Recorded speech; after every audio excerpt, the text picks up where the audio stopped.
Olá pessoal, vamos agora à nossa última aula aqui da série Transcendência e História, onde a gente veio analisando alguns assuntos importantíssimos, né, dentro do nosso estudo aqui do intitulo História Sintética, né, o método de se compreender a história, estudar a história, né, e fazer uso da história como algo que seja realmente fundamental aí para a nossa vida, né, para a realidade concreta da pessoa humana, né? A gente está tentando fazer isso, certo? E ao longo dessas 7 aulas anteriores, a gente passou por diversos capítulos dessa obra, né, Transcendência e História, do filósofo hegeliano Glenn Hughes, americano Glenn Hughes, né? Mas nas últimas 2 aulas a gente falou um pouco mais sobre a presença divina no mundo e a presença divina na consciência humana, como isso a presença divina se apresenta, né, no mundo e na consciência humana, e os problemas que constituem essa presença, né? Em primeiro lugar, o problema da presença divina no mundo, desde que o homem, né, ele, por um processo de interioridade, né, de recolhimento, de análise ou de reflexão, né, sobre o mundo, ele conseguiu, né, claro que a gente acredita, contando com o auxílio, né, de Deus, da graça, certo?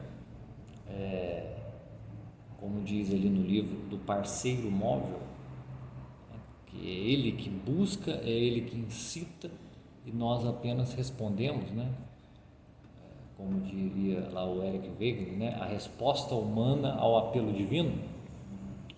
Então, a partir do momento que o homem, com essa interioridade, ele consegue distinguir conceitualmente o transcendente, né, a esfera do transcendente, a esfera do imanente, certo?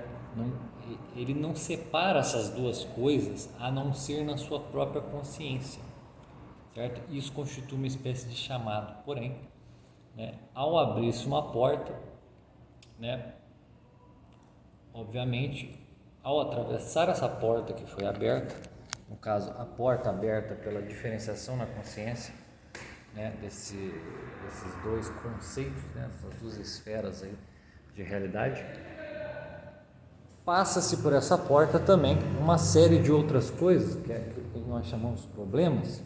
Então, com a diferenciação, basicamente, houve o problema de se superextasiar, vamos dizer assim, a própria noção de transcendência, fazendo com que o mundo imanente ou o mundo da contingência se tornasse simplesmente considerado como mal, como ruim, né, como de pouca importância.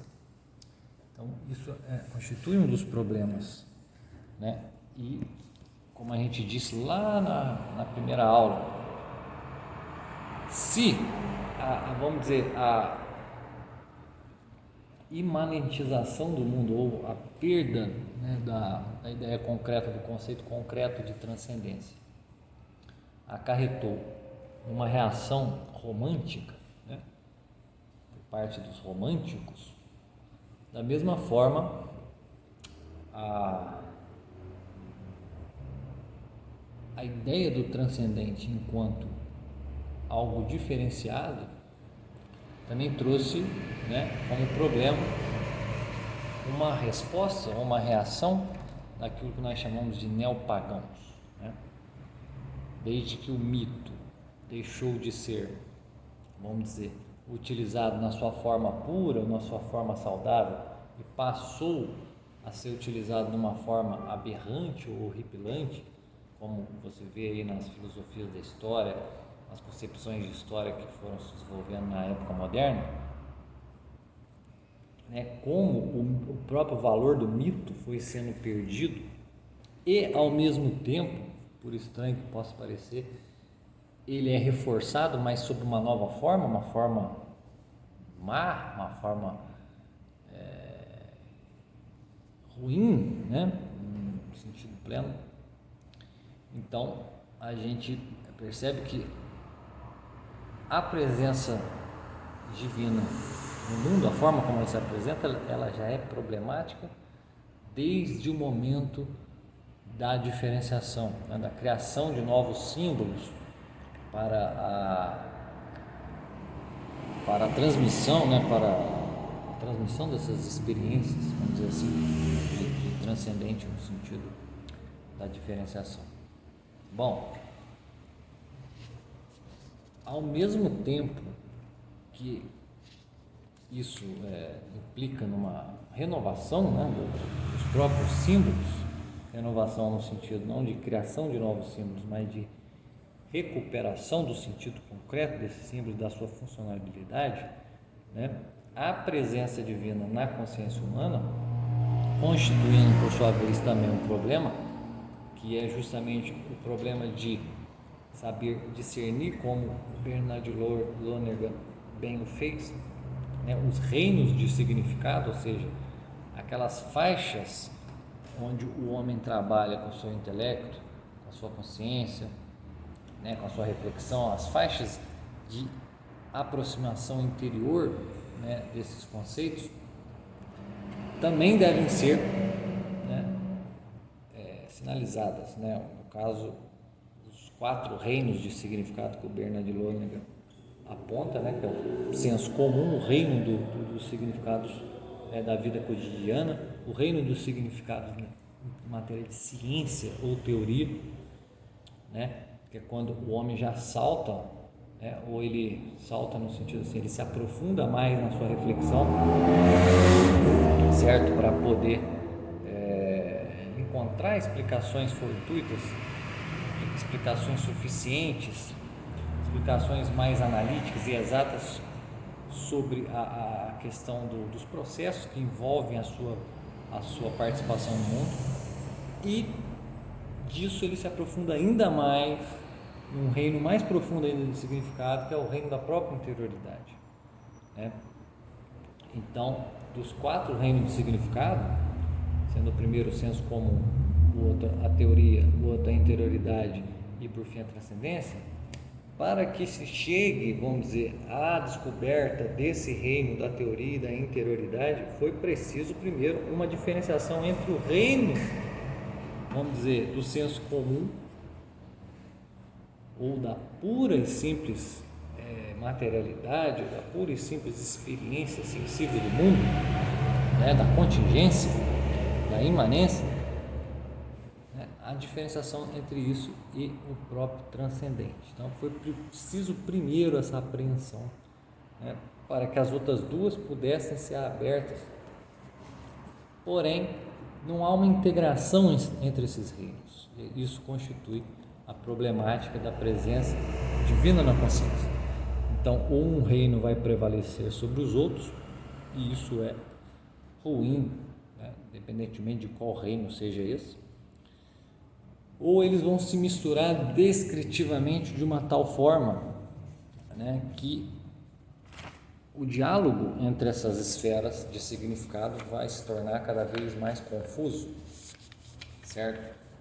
Porém, toda essa problemática, tudo aquilo que a gente falou ao longo das aulas, certo, culminam, pelo menos no livro, certo? Quem leu o livro, quem vai ler o livro, vai perceber, culminam na questão do drama da humanidade universal, né? Não é o drama da humanidade brasileira, não é o drama da humanidade europeia, não é o drama da humanidade africana, não, é o drama da humanidade universal, certo? Do qual as antropologias imanentistas, que são essas que vieram surgindo justamente depois que a teoria, né, o reino de significados da teoria começa a sobrepujar os outros, ao mundo da ciência moderna, certo? Então, essas antropologias imanentistas, elas nunca vão fornecer, por exemplo, explicações profundas sobre esse drama da humanidade, certo? Porque elas nunca vão penetrar, né, que é preciso, né, naquilo que é preciso para que haja uma integração entre esses reinos. Ela vai sempre agir no sentido, né, de assimilação de todos os significados que estão em torno, todos os reinos, né, do senso comum, da própria interioridade, da transcendência, etc. E jamais essas antropologias imanentistas vão conseguir dar um equilíbrio para a consciência, certo? Inclusive, os tempos modernos apresentam, né, as maiores tendências de patologias psicológicas, de frustração em sentido existencial humano, justamente porque há, sim, uma disseminação maciça dessas antropologias, dessas ideias no tecido cultural, né, do pensamento humano, certo? As antropologias imanentistas, do qual a gente vê em diversos filósofos, Karl Marx, Hegel e tudo mais, elas são, na verdade, incapazes de explicar esta transição histórica, né, que vai da consciência cosmológica até a consciência diferenciada, né? As explicações antropológicas modernas não conseguem adentrar nessa sutileza, e os pensadores, os filósofos imanentistas, eles não conseguem sequer, né, sondar essa diferenciação, apesar deles agirem conforme essa diferenciação. Eles já agem conceitualmente separando, né, a imanência da transcendência. Inclusive, disso daí depende, né, a explicação sobre o surgimento da consciência histórica, né? E a consciência histórica surge justamente do processo de diferenciação, né? Antes havia uma protoconsciência histórica, né, que era aquela do homem cosmológico que, através de uma historiogênese, buscava as origens da sua existência, as origens do fundamento da sua sociedade num passado distante e arquetípico, certo? E em seguida o homem passa a olhar mais para o futuro. O futuro está aberto para o homem de uma forma diversa, uma forma diferente. Então a história passa a ser efetiva. Então surge, né, a consciência histórica, que é totalmente dependente dessa transição cosmológica para diferenciada. As próprias deformações históricas, né, como o apocalipsismo, o gnosticismo aí tardio, né, e a nova forma historiogenética que foi, né, que está sendo muito utilizada aí pelas antropologias imanentistas, também não podem ser explicadas por ela. Então, as antropologias imanentistas, elas acabam por quê? Por serem autodestrutivas, porque elas não fornecem, vamos dizer assim, símbolos concretos suficientes para que a humanidade ou os indivíduos enxerguem, né, a história como um drama universal onde todos estão presentes, né, um drama cujo fim, né, vamos dizer, de uma certa forma é igual para todos, e é um fim que transcende, né, o próprio tempo. Então, daí deriva o medo moderno em relação às metanarrativas, né? Inclusive não só às metanarrativas, mas ao próprio mistério, né? A gente vê que todas as tradições religiosas, né, no passado são fundadas, né, na verdade, em algum princípio que seja transcendente, mesmo que ele ainda não tenha sido diferenciado conceitualmente, certo? E, como diria o próprio Eric Wegelin, a história humana, né, sendo um processo divino, certo? Obviamente, ela tem um início divino, um fim divino e um transcorrer divino, né? E embora as tradições cosmológicas não compreendam a história neste sentido diferenciado, neste sentido onde você olha para o futuro e vê uma progressão culminante num escatom, né, num novíssimo, ou, né, num fim mesmo, fim absoluto desse próprio drama, né? Obviamente que as metanarrativas a respeito desse drama humano, né, são fornecidos também, claro, maximamente pelas religiões, mas também pelas filosofias que acabaram adquirindo essa tendência, certo? E metanarrativas religiosas que incluem implicitamente a ideia de mistério, né? Elas são perigosas para essas antropologias imanentistas. A gente já comentou isso aqui em outro momento, né? Então, por isso que há essa necessidade de desconstruir, né? Todas as metanarrativas religiosas que indicam essa finalidade da existência humana, essa comunidade entre todos os homens num princípio transcendente, essa desconstrução tem que haver, né, por parte das antropologias imanentistas, né? E isso constitui um desvio, né? Um desvio intelectual, um desvio moral, né? Em alguns casos tem um desvio de caráter mesmo, certo? E por isso que o nosso autor aí, Glenn Hughes, ele nos propõe como tarefa, né, esclarecer aquelas experiências que são compartilhadas por todas as tradições, tanto religiosas como filosóficas, né, acerca do princípio transcendente. Então ele diz, olha, para que a gente combata essa perseguição às metanarrativas e a ideia de um mistério diante do drama universal da humanidade, nós precisamos, certo? De certa maneira, as tradições religiosas e filosóficas se unirem, certo? Na reconstrução, na conservação dessas metanarrativas e do sentido último do mistério, certo?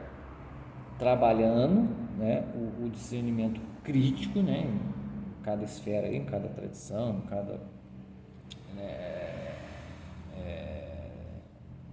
até em cada religião, certo? A fim de que, diante desse grande inimigo, que vamos dizer, parece como uma força de gravidade que tenta puxar o homem para um ponto anterior que nunca ele vai retornar, é tentar trazer as tradições aí para uma espécie de comunhão, né? Não um sincretismo, mas um ecumenismo no melhor sentido da palavra, certo? Por quê? Porque as experiências do transcendente são universais, né? Não são privilégio de um povo, de uma tradição, de uma época, né? E ao mesmo tempo elas não são idênticas. Então não adianta você falar que a experiência do transcendente na Grécia são idênticas à experiência do transcendente na Idade Média cristã, né? Há um descompasso, né, em termos de sofisticação, de clareza, penetração nesse mistério último da realidade, né? Nem todas as tradições, tanto filosóficas como religiosas, desenvolveram as diferenciações da mesma forma, certo? Com os mesmos símbolos. Inclusive, algumas delas sequer se abriram, né, à diferenciação do tipo 2 ou 3 ali, né, que é a científica e vamos dizer, a interior, né, da interioridade. Então existem povos que, embora tenham tido essa graça da diferenciação conceitual do imanente entre imanente e transcendente, elas, assim, em português, cagaram andaram para a ciência, para o pensamento mais científico, né, no sentido ocidental, ou até mesmo nas nuances psicológicas aí que foram adquiridas pela nossa civilização. Então, em vista dessa, vamos dizer, dessa união entre aqueles que conseguem ter, vamos dizer, uma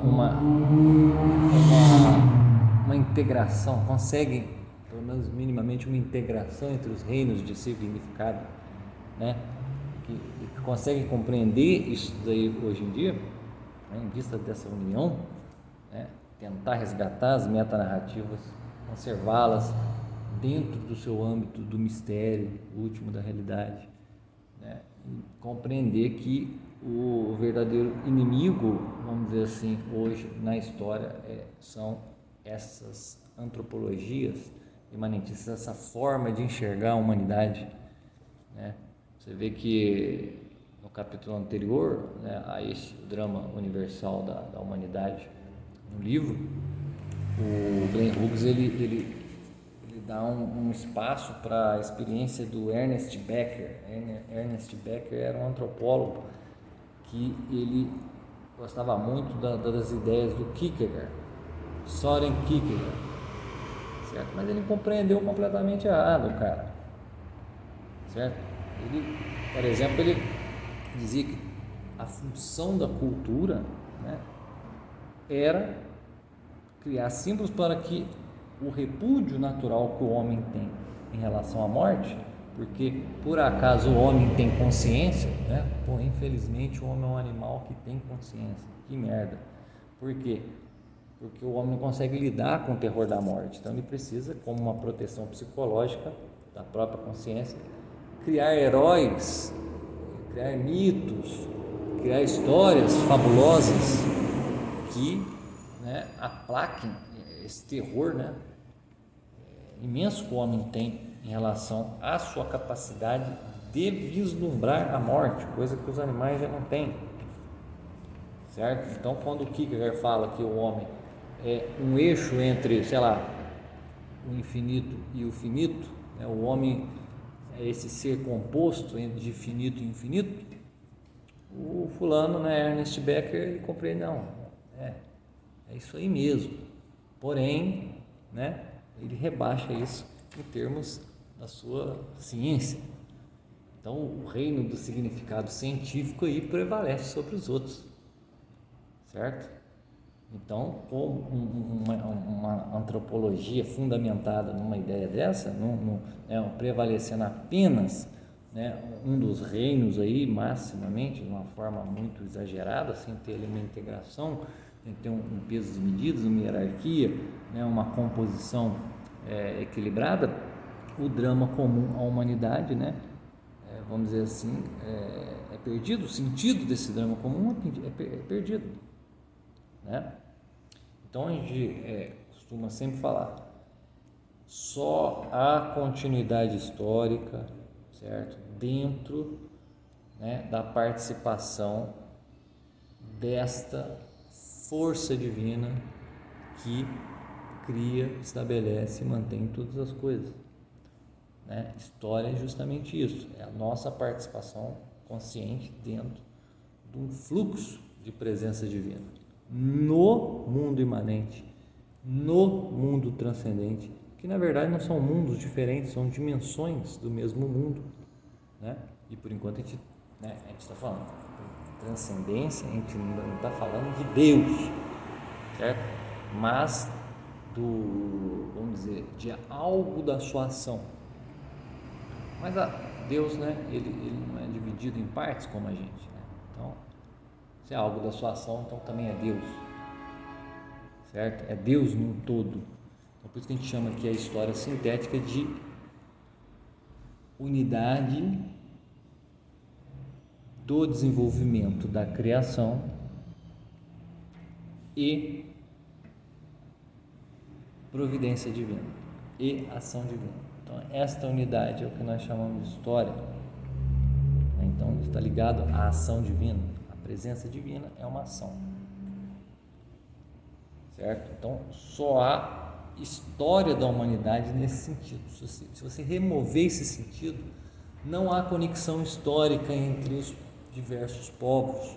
Só há uma conexão biológica, ou seja, uma conexão, né, de nível imanente mesmo, né? Uma fatia do ser humano apenas é o que liga todos à história, e é por isso que é errado conceber a história da humanidade como os historiadores, como os filósofos concebem hoje já há algum tempo. E sem perceber, eles fazem isso, eles juntam cacos que estão separados e não são uníveis historicamente, a não ser dentro de uma criação formal, né? Uma história formalizada, certo? Nem sempre verídica, mas bem fictícia, pois excluiu aí, né, esse fluxo da presença divina. Então, somente nisto o significado, né, pessoal, de uma história pessoal, pode se unir ao significado de uma história geral ou universal. Do mesmo jeito que a gente vai ter um juízo, um fim pessoal, nós também teremos um juízo, um fim universal, né? E é por isso que a gente entende que a história formal cristã, né, mais especificamente católica, ela é a única que pode fornecer elementos, né, suficientes para que nós tenhamos um símbolo formal adequado para que a gente possa se orientar, né, na construção do nosso mundo pessoal. Então, só o reconhecimento explícito, certo, do transcendente tornou possível a concepção desse drama universal. Não existia drama universal pleno nas culturas cosmológicas. Sempre eles eram dramas universais parciais, daquela cultura, daquele povo, certo? A partir do profetismo hebraico, ali, né? Quando a experiência de Deus passa a, vamos dizer, a plasmar aquele povo, e ele compreende que todos os povos, inclusive os que estão fora daquela tradição religiosa, fazem parte da criação e fazem parte desse fluxo, né? Da mesma forma na Grécia, né, com os filósofos gregos, né, o bem, o belo, o verdadeiro, a justiça, né, a razão, o logos, tudo isso daí coloca o homem como, vamos dizer, dentro de um universo mais cosmopolita, onde todos estão, né, vamos dizer, sujeitos à mesma realidade. Isso tudo pressupõe o quê? O processo de diferenciação conceitual entre imanência e transcendência. Então, só há a história da humanidade nesse sentido, no sentido da diferenciação explícita entre essas duas dimensões de uma só realidade, certo? Então, obviamente que os movimentos de parar a história, né, vamos dizer, aquelas antropologias imanentistas, aquelas filosofias, né, no sentido moderno, fora da tradição grega, fora da tradição cristã, que geram essas ideias tipo marxistas, tipo hegelianas, tipo dos filósofos aí dos últimos 4 séculos, né? Esses movimentos que dizem que a história vai ter um fim, vamos dizer assim, mas no sentido assim de chegar a um ponto final de progresso, né? Então eles julgam conhecer o objetivo final, né, da humanidade, né, fora desse parâmetro que a gente acabou de falar da diferenciação, são traidores da própria humanidade, né? Por quê? Porque não levam em conta aquela questão que o Eric Weigel puxa das múltiplas linhas de significado que há dentro da história. Eles tentam reduzir tudo à sua visão. Aí alguém pode falar, mas peraí, mas o cristianismo ele também não afirma um fim da história? Ele não afirma um conhecimento de um objetivo final? Sim, mas ele afirma isso para além do tempo, ao contrário dessas filosofias. E essas filosofias, elas distorcem, né, este elemento, certo? E seus símbolos são vagos e inválidos, né, para o homem se, vamos dizer, orientar. Ele pode até se orientar, mas ele não vai acabar bem, você pode ter certeza disso. Então, quais seriam os símbolos válidos? A gente acabou de falar, né, que a gente crê que o símbolo fornecido pelo cristianismo, mais propriamente pela doutrina católica, ele é o mais completo e até o mais complexo, embora seja de uma clareza, de uma simplicidade assustadora, né? Mas no próprio legado histórico, né, acessível a todos nós podemos encontrar aí diversos símbolos acerca desta realidade diferenciada entre transcendente e imanente, suas relações com a própria história humana, com o drama da história universal, né? Na China, na Grécia, na Índia, certo? E nós podemos fazer uso desses símbolos numa certa medida, né? Eles, igual a gente falou, se tem uma hierarquia, se tem uma diferença entre esses símbolos, uns são mais profundos, outros são mais, vamos dizer assim, mais ingênuos, sei lá, né? De alguma forma aquilo vai te ajudar. Comigo aconteceu assim, para mim poder sair das garras do ateísmo, eu saí quando me deu um estalo ao ler um livro sobre esoterismo. Comecei a ver aquelas coisas lá esotéricas lá e de repente, pum, saí do pensamento puramente imanentista, da prisão imanentista. Eu falei, opa, tem algo além dessa porra, certo? Quer dizer, eu não usei isso para ser a minha religião. Depois eu fui para a religião católica e percebi que ali tem a explicação ainda mais complexa, ainda mais perfeita sobre tudo aquilo que eu tinha lido no livro. E depois eu vi que aquilo que eu tinha lido num livro só serviu para me dar esse estalo, porque para seguir aquilo ali, para utilizar aquilo como um símbolo formal adequado o suficiente, não prestava, certo? Então a gente pode utilizar desse legado histórico, pode utilizar desses conhecimentos antigos, etc., estão nos livros, estão nas artes e tudo mais, para recuperar o senso próprio, né, da experiência concreta dos próprios símbolos, que sempre estão ligados a alguma experiência pessoal. Isso é muito importante frisar, né? Porque senão a gente vai ficar alienado. O mundo nosso já é alienante e nós, de certa medida, somos alienados por ele. Então, o diálogo vivo com os símbolos, ou seja, tentar experienciar aquilo que o símbolo, né, significa, experimentar aquilo que o símbolo significa, né, que é essa, vamos dizer, essa conexão entre o parceiro divino e a nossa resposta humana. A gente não pode simplesmente pegar assim, um símbolo aí, sei lá, bem conhecido aí, bem popular, sei lá, o Yang. Você pega um símbolo desse aí e fala, significa o bem e o mal. É que o bem tem um pouquinho de mal e o mal tem um pouquinho de bem. O belo tem um pouquinho de feio, o feio tem um pouquinho de belo. Não, aí você está pegando, né?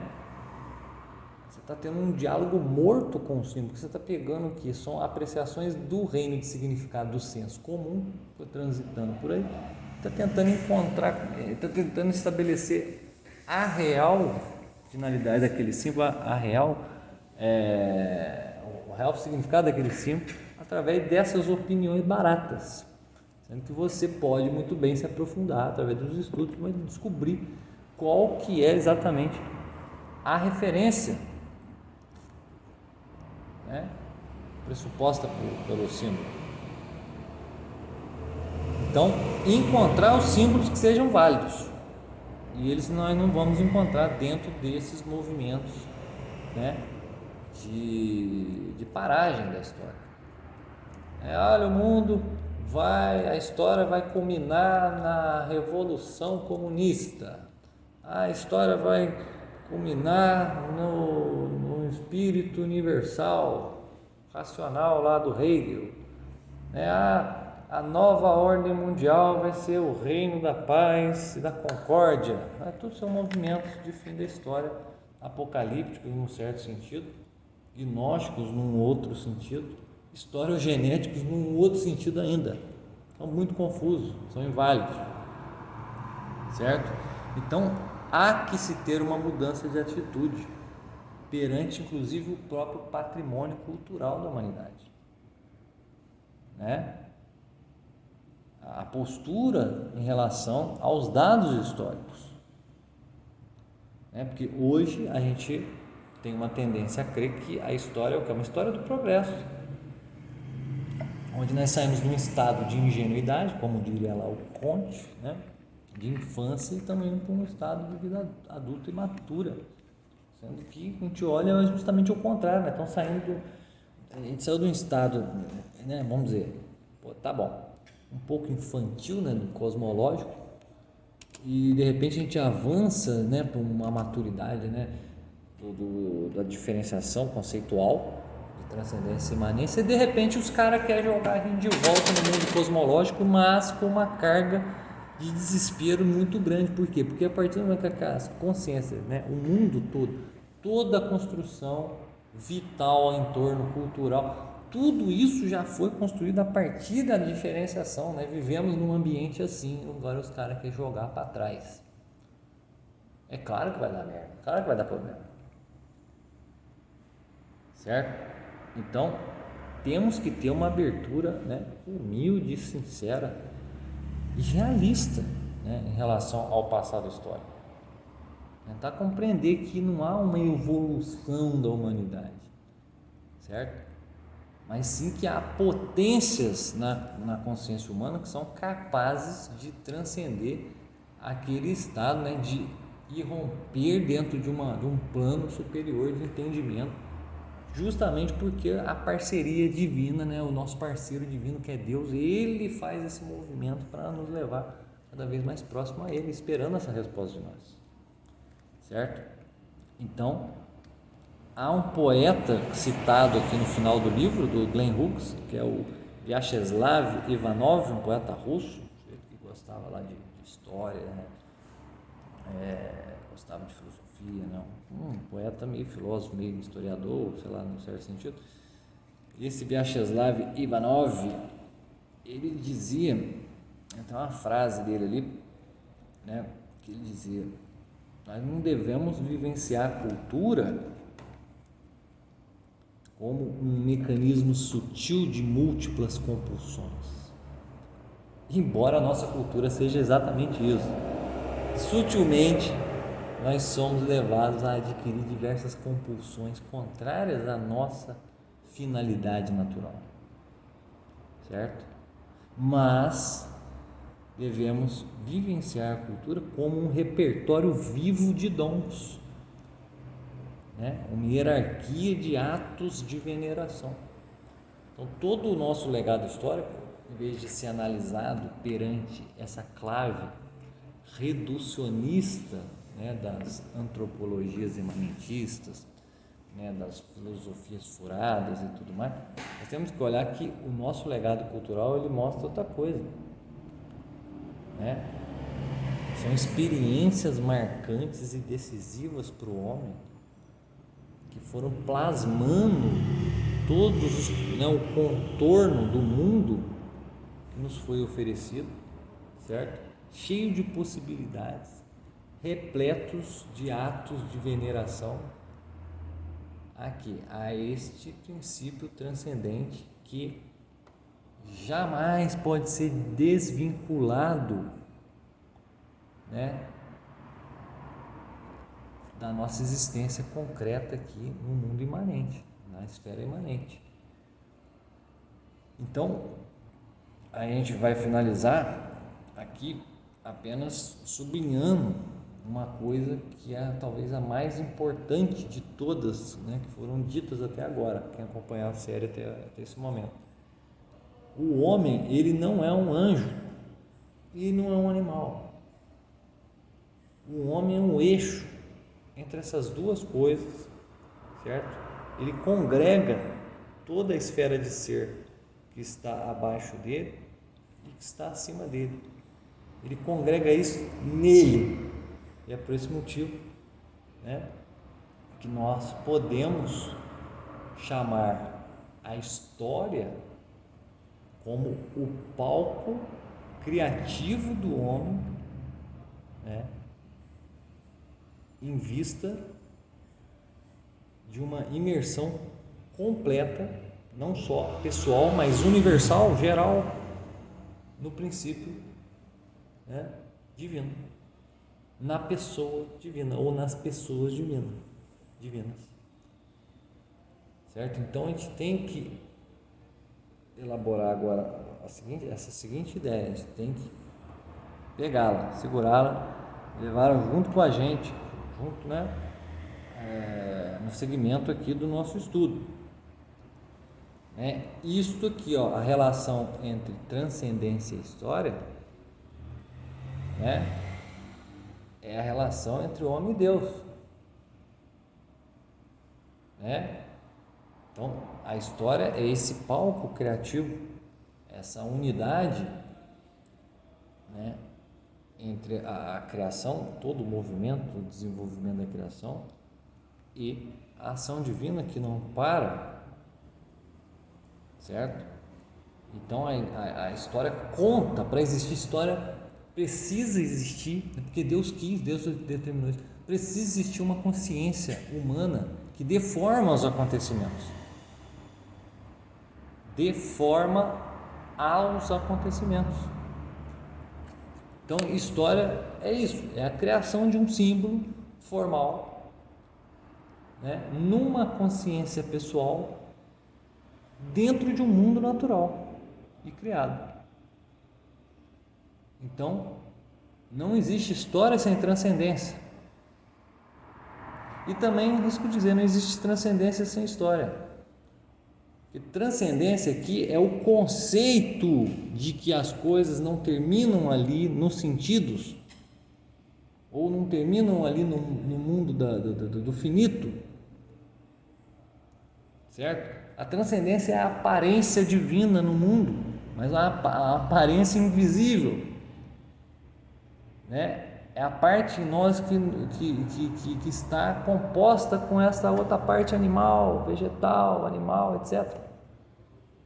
Deus é muito mais que o conceito de transcendente, certo?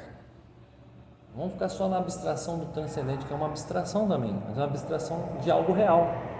Deus está muito além disso, certo? E nós temos que revitalizar a história, revitalizar o estudo de história a partir dessa constatação, desta visão, certo? E que neste livro, por exemplo, ela está muito bem explicada, muito bem colocada pelo autor, impressionante, né?